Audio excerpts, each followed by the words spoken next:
Hello everyone, this is YLAM here, and today we're going to be doing an unboxing of the Fujifilm's XH1. Really excited about this one. So let's go ahead and unbox this. All of your manuals, as usual, up the top.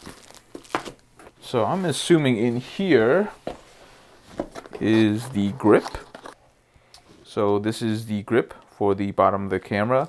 The two extra batteries that comes with it, which makes it at least a decent deal. It doesn't make it a great deal. This is the power supply, power cable. Here is the grip in the box. We'll open this up a little bit later. Two factory batteries for the grip. Here is the camera body itself. More accessories. Here is the charger for the battery. Here is the battery that comes with the camera, so the third battery. Camera strap.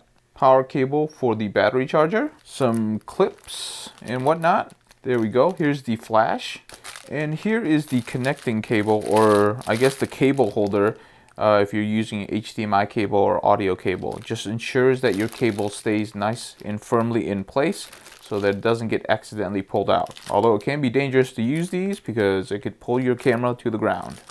So here are the most important things inside the package that we want to talk about. Obviously the camera body, also the grip underneath, comes with 3 batteries instead of the standard one. Here's the charging unit for the grip so that you can charge the 2 batteries while it's in the grip. Very useful. And that is the charging adapter for the camera body. And here is the Fujifilm XH1. Definitely much larger in hand. Really fills the hand grip right here. Feels really nice.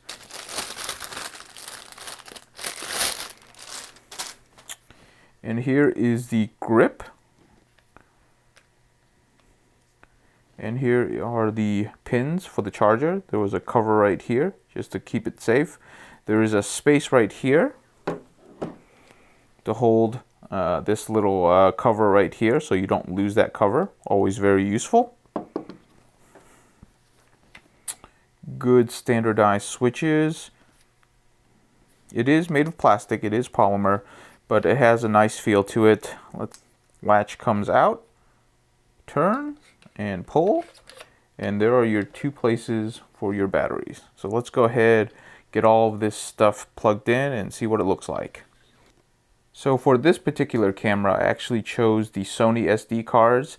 These are the ones with the 300 write and the 300 reads. I actually use one of these on my X-T20. They've been working really well. So here's 2 more for the XH1. So here is the sound of the shutter when it goes. It's really quiet. So for this channel, we do a lot of vlogging. We also do a lot of content around video. So I'm gonna go right ahead and switch this right over to video because that's what we care about. And for the rest of this video, I'm going to go do it vlog style. Alright, so we're doing the rest of the review vlog style. So I have this hooked up to my tripod. I have left everything in auto. The only thing that I've changed is I've turned on face detection. Everything else is full auto. I also turned on the tally light, so there's a light blinking at me, showing to me that I'm recording. Super useful feature. So right now I have the 18-55 lens that's normally on my Fuji X-T20. I actually have the 50mm on this right now, so I'm going to keep this on here. So the goal of this channel obviously is to use some of these cameras for video. This particular camera right here, I'm going to start moving around so that I can actually see how well it handles motion and changing of lights. But the goal of this camera is I actually wanted a good picture taking camera for when I'm actually at an event as a photographer. But really the X-T20 wasn't doing that for me. So I was going to get an X-T2, but when the XH1 was rumored to come out and it had all these video features and it also didn't really hurt on the video side, in fact it boosted the video side, I was like, okay, this is a camera that I really want. This is something I want to invest in. So lo and behold, it came out fairly soon, so I went ahead and got this camera. Now, is this a vlogging camera that I would want to use on a daily basis? I would say no, and mostly because it's a much larger size. I'd rather prefer to carry around an XT20. But this is a really great picture taking camera because it has the nice grip, it has the nice body. I can, boost the time that it's going to be running. It's overall a very, very good professional camera that you would bring to an event if you were a photographer. But it can definitely double as a very good video camera. Obviously, it has all the specs that you would want from a vlogging camera, minus the flip out screen, which a lot of cameras don't have. Let's admit that. I'm also testing the internal audio of this, so I really don't know what the internal audio is. From what I've seen of the previews, it seems like they put a lot of effort into the internal mics. If they're actually good enough to where I don't need to use an external mic, like I usually have a Rode on my XT20, that'll be great for indoor stuff. I think for outdoor events and stuff like that, just because of the wind, most likely what we're going to need is an external mic with a nice windshield. But so far, I really like the camera in terms of its size. The grip is really nice. The build features look really great.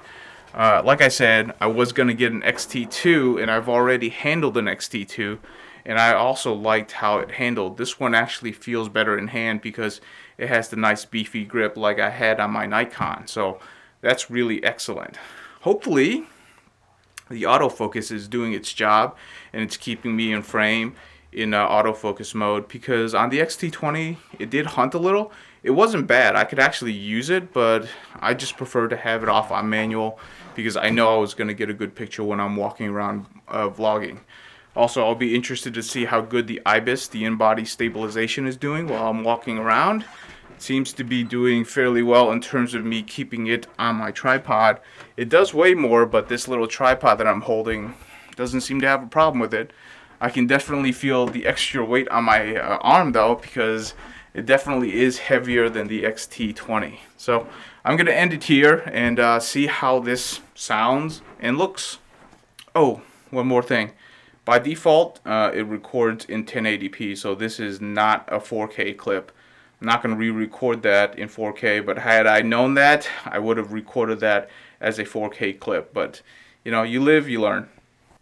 Okay, so some quick thoughts on it as a picture-taking camera instead of a vlogging or video camera. Number one, the grip is really nice. Definitely like the larger grip, especially trying to hold it as a regular cameraman looking through the viewfinder. Next thing that you will definitely notice is that the viewfinder is definitely extended outward. It makes it great because I can put it up to my eye and I don't actually touch the screen. So I can keep the touchscreen actually active. On my XT20, I actually have to turn off touch to focus because my nose kept pressing onto the screen and it kept moving my autofocus point. With this one, I don't think I'll have a problem. The display in here is excellent. It's huge. It's lovely. It's one of the things that I love about mirrorless cameras. The EVFs are amazing nowadays. You definitely, once you use it, you're probably not going to go back.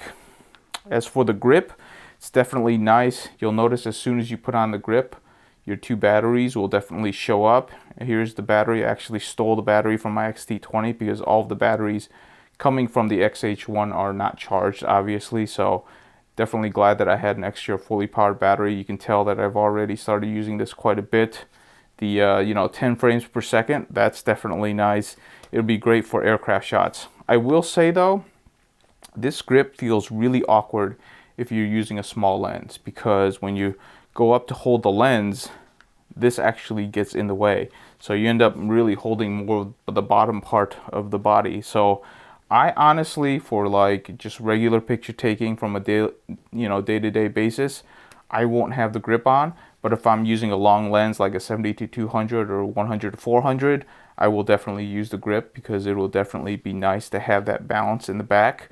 But for a small little lens like this 18-55, or more likely this will be my carry lens for my XH1, which is a 50mm equivalent. It's nice and small, so I don't foresee using the battery grip very often, except on special occasions where I need the extra battery life or I'm carrying a very big lens. Let's go ahead and start wrapping this video up. Definitely enjoy the camera.